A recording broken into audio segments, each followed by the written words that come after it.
Peter, I keep seeing videos of people building functioning computers inside Minecraft. How is that even possible? It's more straightforward than you might think.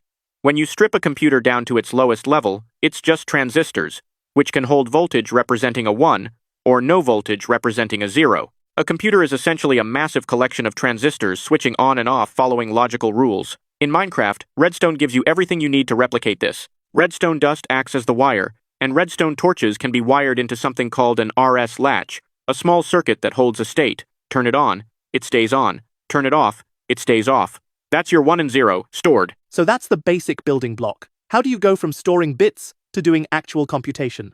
You scale up in two directions. First, you combine multiple latches together to create registers, which can store entire numbers instead of single bits. An 8-bit register stores values from 0 to 255. That's your memory.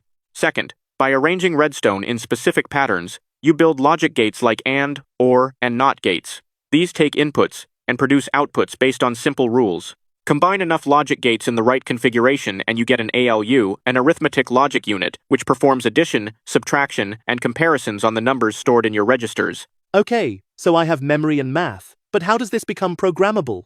You need one more component, an instruction decoder.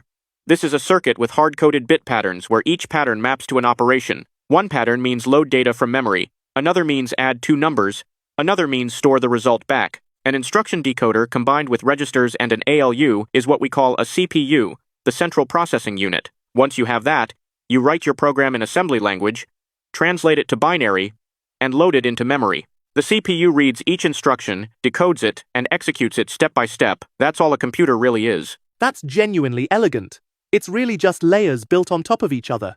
That's the power of building from first principles, Stewie. When you construct a computer block by block, you understand there's no magic inside these machines, just billions of tiny switches following simple rules.